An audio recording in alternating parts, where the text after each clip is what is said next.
Para ninguno de nosotros es oculto la constante presión que vivimos para traicionar nuestros principios espirituales y actuar bajo la influencia de deseos incorrectos.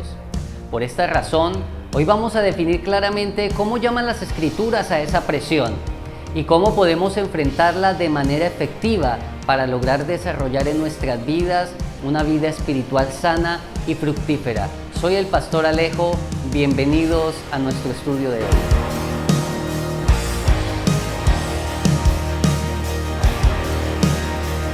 Esta presión que les estaba mencionando, la Biblia la reconoce como tentación.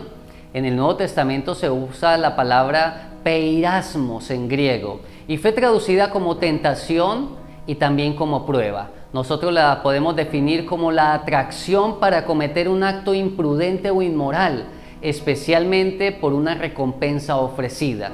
En estas acciones, el hombre busca fundamentalmente experimentar la satisfacción de sus deseos. Vamos a mirar en las Escrituras qué dice Santiago acerca de la tentación. Santiago capítulo 1 del 12 al 17. Bienaventurado el varón que soporta la tentación, porque cuando haya resistido la prueba, recibirá la corona de vida que Dios ha prometido a los que le aman. Cuando alguno es tentado, no diga que es tentado de parte de Dios, porque Dios no puede ser tentado por el mal, ni Él tienta a nadie, sino que cada uno es tentado cuando de su propio deseo es atraído y seducido. Entonces el deseo, después que ha concebido, da a luz el pecado, y el pecado, siendo consumado, da a luz a la muerte.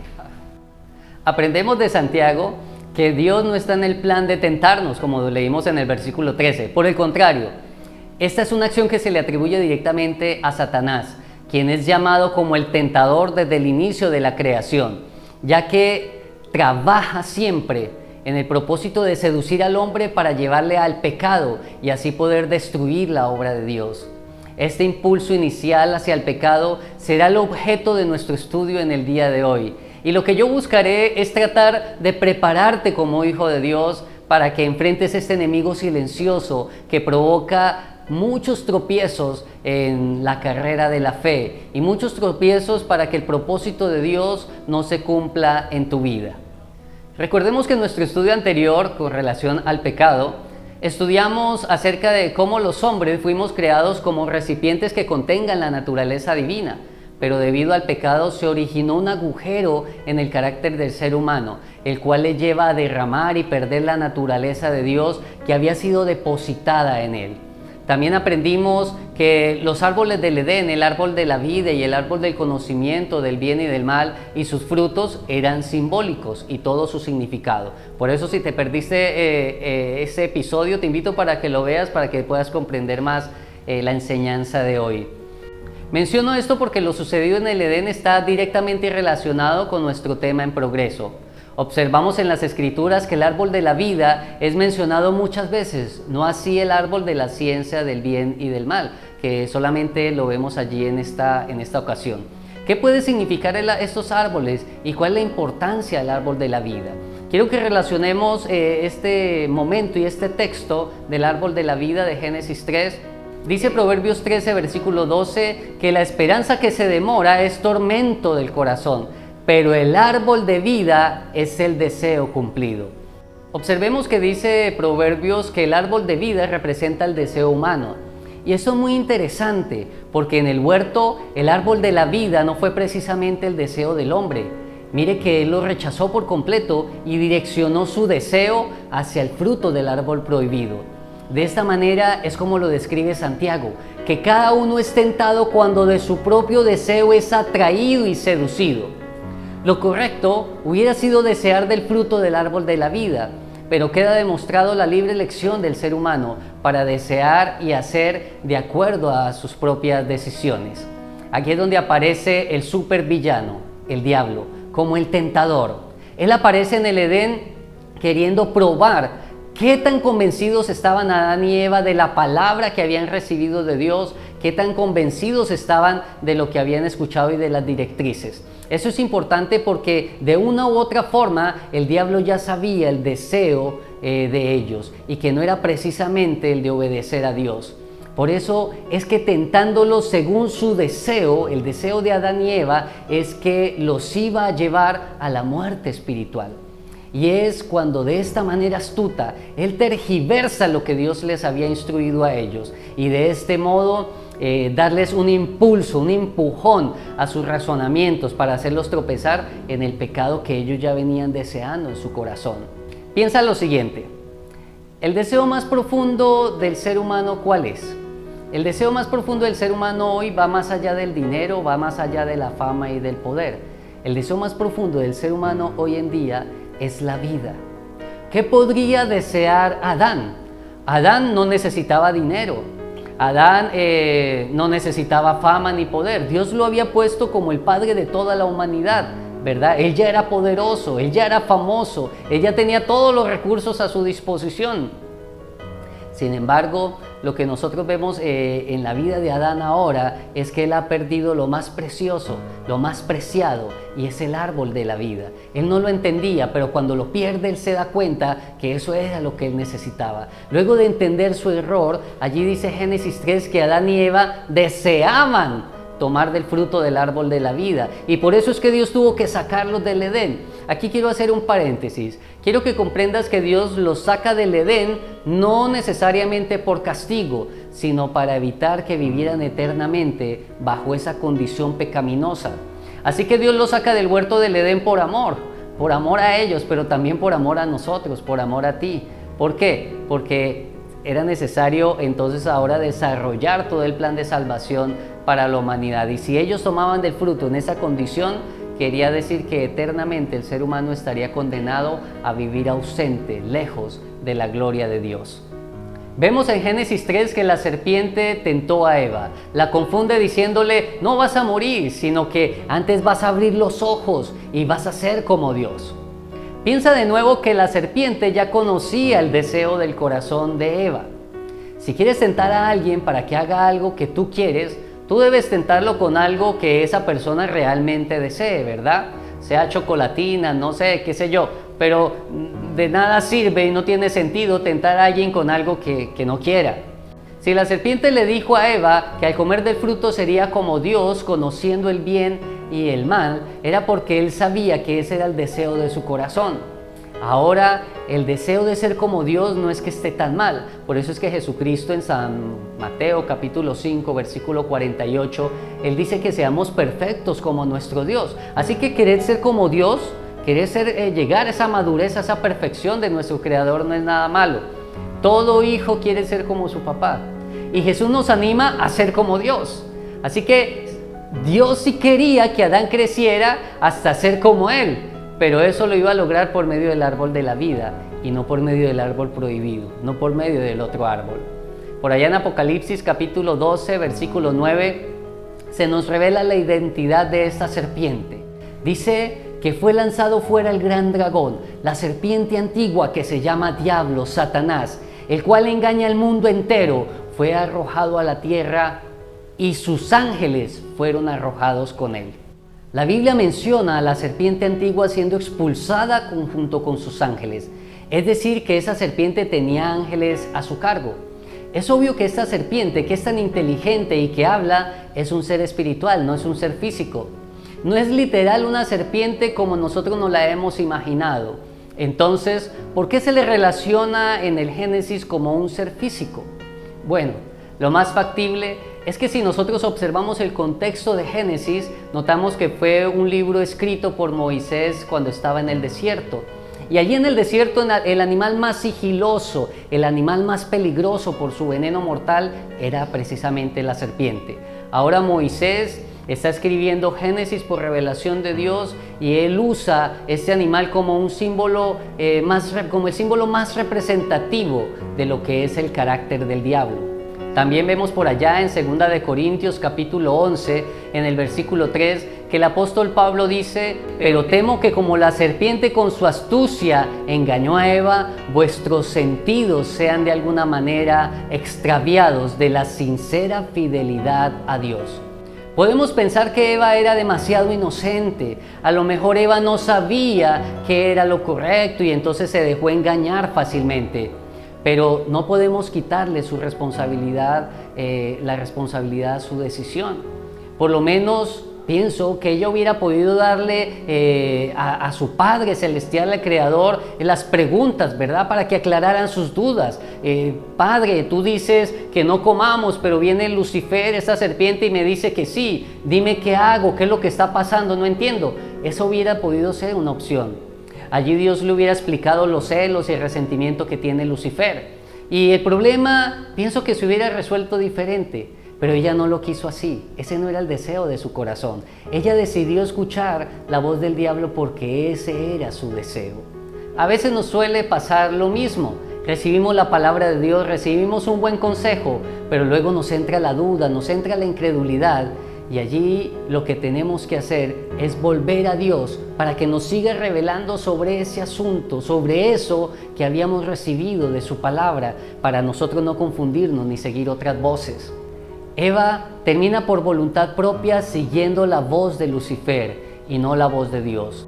Adán hubiera podido seguir creciendo en su comunión, en su perfección y conocimiento hacia el Creador, pero él termina siendo convencido de lo mismo que Eva, lo que los lleva a hundirse en un propósito falso, derramando de ellos la naturaleza de Dios y contaminándose ahora con el carácter del diablo.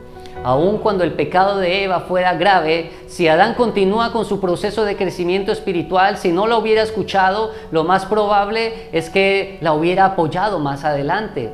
Lo más probable es que ese pecado hubiera tenido una solución diferente. Por eso el pecado de Eva es más grave de lo que a nosotros nos parece. Porque ella no solamente consiguió su deseo de desobedecer a Dios, sino que también llevó a Adán a que él le fallara a Dios.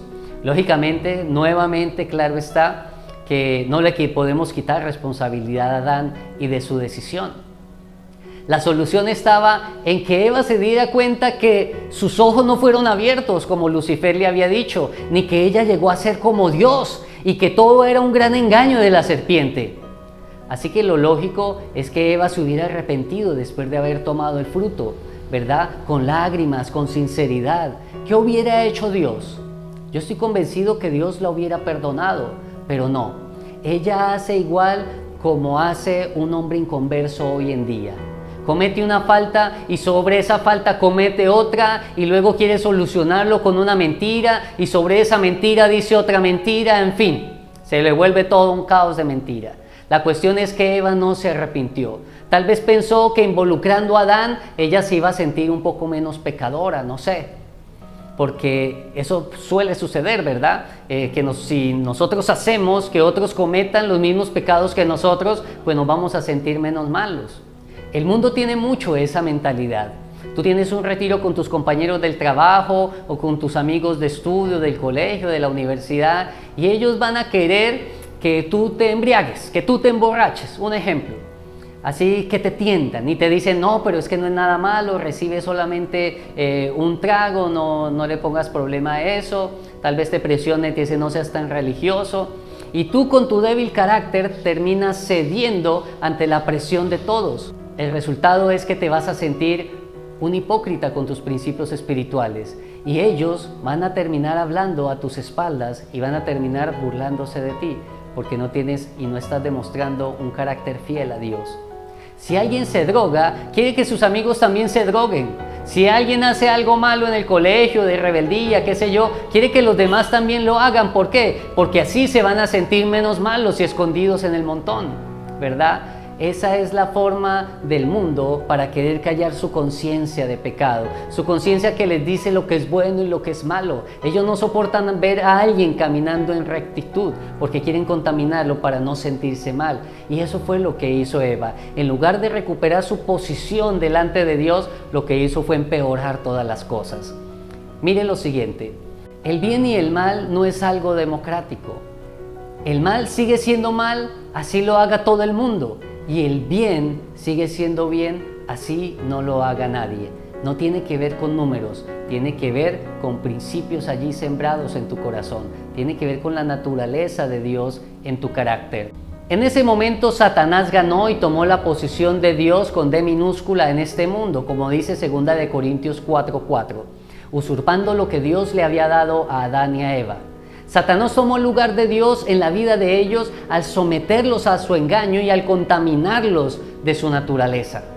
Ahora el ser humano pasa de ser hijo de Dios a ser hijo del diablo. Si Él es el Dios de este mundo, quiere decir que la humanidad pasó a ser parte de su linaje. Y eso lo deja claro Jesús, por allá en San Juan capítulo 8, versículo 44, donde Él dice: vosotros sois de vuestro padre el diablo, y los deseos de vuestro padre queréis hacer. Él ha sido homicida desde el principio y no ha permanecido en la verdad, porque en Él no hay verdad. Cuando habla mentira, de suyo habla, porque Él es mentiroso y padre de mentira. Si otra persona le hubiera dicho, pues bueno, pero lo está diciendo Jesús mismo. El diablo es padre espiritual del ser humano. Él es el asesino de Adán y Eva porque los mató espiritualmente. Y ahora el ser humano cumple los deseos de la naturaleza de su padre, el diablo. Jesús dice que el diablo es el padre de la mentira. La mentira es la moneda cotidiana. Todo el mundo miente en los negocios, en la política, en la casa, en el trabajo, en el colegio. Incluso muchos se mienten a sí mismos creyendo que son buenas personas, porque tienen la naturaleza de pecado en ellos. Desde el Edén, el mundo está sumergido en una mentira. Y cuando la gente escucha esto, la gente debería explotar en llanto y arrepentirse delante de Dios. Pero eso no sucede. No sucede porque nos sentimos todos iguales. Entonces no nos importa mucho y creemos que todo es normal. Mis queridos hermanos, todo esto se los comparto porque entendiéndolo podemos solucionarlo, ya que una vez localizada la enfermedad es fácil localizar el remedio. Si tú tienes una enfermedad mortal, ¿qué es lo más normal que hagas? ¿Tratas de disimularla, esconderla o tratas de buscarle una cura, una solución? Pero la gente en el mundo trata de demostrar que lo que hace no es tan satánico y empiezan a llamar a lo malo bueno y a lo bueno malo, como dice Isaías 5:20. Hay de los que a lo malo le llaman bueno y a lo bueno le llaman malo, que hacen de la luz tinieblas y de las tinieblas luz, que ponen lo amargo por dulce y lo dulce por amargo. Este verso es absolutamente claro. No podemos permitir que el mal logre engañarnos, haciéndose a nuestros ojos agradable, inocente o bueno. Permitir esto puede traer consecuencias indecibles a nuestra vida espiritual y a nuestra vida personal. Ahora bien, cada persona enfrenta de manera distinta sus deseos internos que son contrarios a la voluntad de Dios. Algunos pueden tener problemas para controlar sus palabras, su lengua, ¿verdad? Mientras que otros luchan en una guerra secreta contra sus apetitos sexuales. En otros puede ser una lucha interna contra las drogas, el alcohol, los vicios, qué sé yo, pero sus efectos a manera práctica terminan siendo iguales para todos. El asunto central de este tema es que escoger una buena opción puede parecer poco atractivo superficialmente, mientras que lo malo siempre va a traer una atracción especial. Recordemos que uno de los sucesos bíblicos más claros en este sentido lo apreciamos en la vida de Jesús, en la tentación de Jesús. Y este relato se encuentra en el Evangelio de Mateo, capítulo 4, del 1 al 11. Mirémoslo. Entonces Jesús fue llevado por el Espíritu al desierto para ser tentado por el diablo. Y después de haber ayunado 40 días y 40 noches, tuvo hambre. Y vino el tentador y le dijo: si eres hijo de Dios, di que estas piedras se conviertan en pan. Él le respondió y le dijo: escrito está, no solo de pan vivirá el hombre, sino de toda palabra que sale de la boca de Dios. Entonces el diablo le llevó a la santa ciudad y lo puso sobre el pináculo del templo. Y le dijo: si eres hijo de Dios, échate abajo. Porque escrito está que sus ángeles mandará acerca de ti y en sus manos te sostendrá para que no tropieces con tu pie en piedra. Y Jesús le dijo: escrito está también, no tentarás al Señor tu Dios. Otra vez le llevó el diablo a un monte muy alto y le mostró todos los reinos del mundo y la gloria de ellos. Y le dijo: mira, todo esto te daré si postrado me adorares. Entonces Jesús le dijo: vete, Satanás, porque escrito está: al Señor tu Dios adorarás y a Él solo servirás. El diablo entonces le dejó, y he aquí vinieron ángeles y le servían. Mateo es enfático al declarar que el tentador es Satanás, como dice en el verso 3.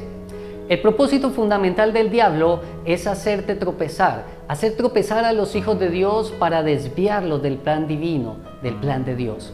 Las Escrituras nos dice cuál debe ser nuestra actitud y nuestra posición frente a la tentación cuando Satanás llegue allí a tentarnos.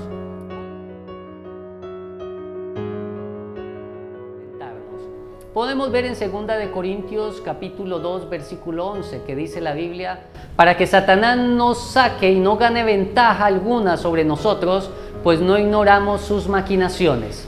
Esto quiere decir que debes ser consciente de las estrategias que emplea Satanás para ponerte en tentación. El diablo es astuto y buscará cómo enredarte en las cosas que son ajenas al reino de Dios para sacarte del propósito y para ponerte bajo tentación. También dice Efesios 6:11: vístete de toda la armadura de Dios para que puedas estar firme contra las acechanzas del diablo. Es decir, que es preciso mantenernos fuertes en nuestra vida espiritual. Estar vestido de la armadura significa estar caminando en la verdad de los principios de la palabra de Dios. De esta forma vamos a mantener todos los deseos de la carne bajo el poder del Espíritu Santo. También en Mateo capítulo 26, versículo 41, Jesús dice: velad y orad para que no entréis en tentación. El espíritu a la verdad está dispuesto, pero la carne es débil. Esto quiere decir que mantener una vida de oración fuerte, estable y permanente va a hacer que puedas estar listo para enfrentar cualquier tentación cuando se presente. Muchas veces entramos en tentación debido a nuestra pobre vida de oración. También vemos en Santiago capítulo 4 versículo 7: someteos pues a Dios, resistid al diablo y él huirá de vosotros. Este verso es precioso porque nos habla de dos principios claves. En primer lugar, someternos a Dios. Es claro que la tentación es más fuerte que nosotros mismos, ¿verdad? Es imposible que enfrentemos esta presión en nuestras propias fuerzas. Por eso es preciso que mantengamos una vida sujeta a la palabra de Dios, sometida a Dios. Allí rendido a los pies de Dios para que el Espíritu Santo nos dé la fortaleza que necesitamos. La Biblia nos enseña que no nos ha sobrevenido ninguna tentación que no sea humana, pero que Dios es fiel y que Él no nos va a dejar ser tentados más allá de lo que podamos resistir, sino que dará también juntamente con la tentación la salida para que podamos soportar. Eso está en 1 Corintios 10:13. Satanás jamás puede obligarnos a hacer algo. Sin embargo, Él sí puede empujarnos, impulsarnos a tener muchos deseos de hacer o de decir algo que no sea agradable a Dios. Pero su poder tiene un límite. El poder del diablo se limita solamente a manipulaciones y engaños. Tú debes recordar que en toda situación tienes el poder de decidir. En toda situación tienes la habilidad y la capacidad de buscar a Dios, de rendirte a Él, de ser lleno del Espíritu de Dios para que dirija tu vida y para que tomes la decisión correcta, que en este caso es no equivocarte. En segundo lugar, también dice allí Santiago que debemos resistir al diablo. Primero nos sometemos a Dios y ahora nos resistimos a Satanás. La palabra resistir significa que peleamos la buena batalla. Nosotros no somos presa fácil, nosotros peleamos la batalla manteniéndonos en la verdad de Dios. La Escritura testifica de muchos hombres de Dios que se mantuvieron firmes cuando sus principios fueron puestos en tentación. Y ya para finalizar, quiero que volvamos a la promesa que dice Santiago 1:12. Bienaventurado el varón que soporta la tentación, porque cuando haya resistido la prueba, recibirá la corona de vida que Dios ha prometido a los que le aman. Esto nos enseña que la tentación es el termómetro que mide nuestro amor y nuestra fidelidad hacia nuestro Dios, hacia nuestro Creador. Guardemos nuestro corazón, vale la pena someternos a Dios, llenarnos del Espíritu de Dios, porque vas a recibir una corona de vida, vas a recibir una promesa maravillosa que Dios tiene guardada para aquellos que le aman.